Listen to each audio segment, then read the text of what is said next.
Tasty momo momo खाएगा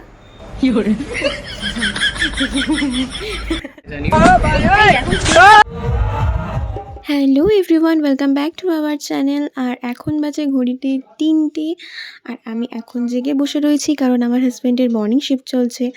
আর আমি না ভোরবেলা একদমই উঠতে পারি না, তাই জন্য আমার কাছে বেস্ট অপশন হচ্ছে সারা রাত জেগে থেকে আমার হাজব্যান্ডকে ভোর 3:30টার সময় ডেকে দিয়ে তাকে রেডি হতে একটু সাহায্য করে দেন সে অফিসে বেরোবে, তারপর ঘুমানো।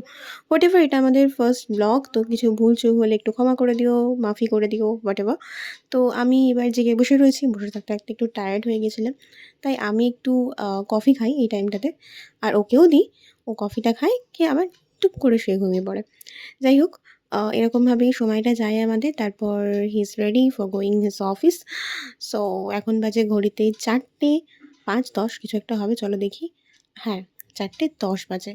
আর এখন আমি রয়েছি আমার বাড়িতে, মানে ওর শ্বশুর বাড়িতে, কারণ এখান থেকে ওর যাতায়াতের জন্য একটু টাইমটা কম লাগে আর ওর জন্য সুবিধাজনক হয়। তো আমার বাবা যাচ্ছে ওকে একটু এগিয়ে দিতে, কারণ আমাদের বাড়ি থেকে আমাদের স্টেশনের দূরত্বটা পায়ে হাঁটা পথে 3 মিনিট, মানে ওরা যা স্পিডে হাঁটে ওদের 3 মিনিট লাগে। তো হোয়াট এভার, তো আমরা বেরিয়ে পড়েছিলাম। আমি বেরিয়ে পড়িনি, আমি বাইরে দাঁড়িয়েছিলাম আর ওরা চলে যাচ্ছিলো। আর এখানে রয়েছে আমাদের লালু ভাই। তো ও সবটাই অবজার্ভ করে, সবটাই দেখে, কিন্তু আমাদেরকে ভীষণ ভালোবাসে, ও কিন্তু ডাকে না। আর এই হচ্ছে আমাদের বাড়ির লেলো ভাই, হোয়াট এভার, ওর নাম ডোডো। তো যেহেতু আমার বাবা ওর সঙ্গে বেরিয়ে গেল, তো দুজনেই বেরিয়ে গেল, তাই জন্য বেচারার একটু মন খারাপ, তাই আমি একটু আদর করে দিচ্ছিলাম। তো নাও এবার আমি ঘুমাবো।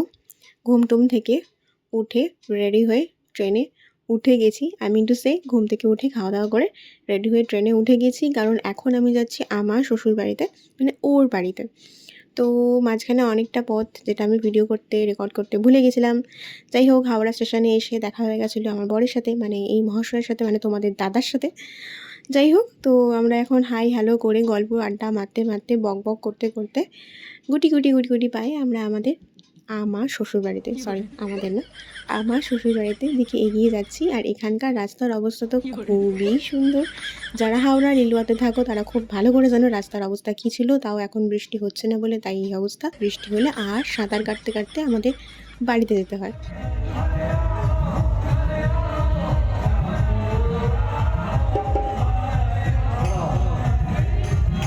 আমরা বাড়ি পৌঁছে গেছি অ্যাট লাস্ট, এটা সব থেকে বড়ো ব্যাপার। যুদ্ধ করে ডেলিভারি বয় চলে আসছে। তো আজকে রাতে ডিনার ছিল মোমো, আর এটা খেয়ে আমরা ঘুমিয়ে পড়বো, কারণ কালকে সকালবেলা আমাদেরকে বেরোতে হবে ভোর 3:30 নাগাদ। তো কালকে জন্মাষ্টমী, কালকে যাবো ওই বাড়িতে। আজকের ব্লগটা কেমন লাগলো অবশ্যই জানিও। টাটা।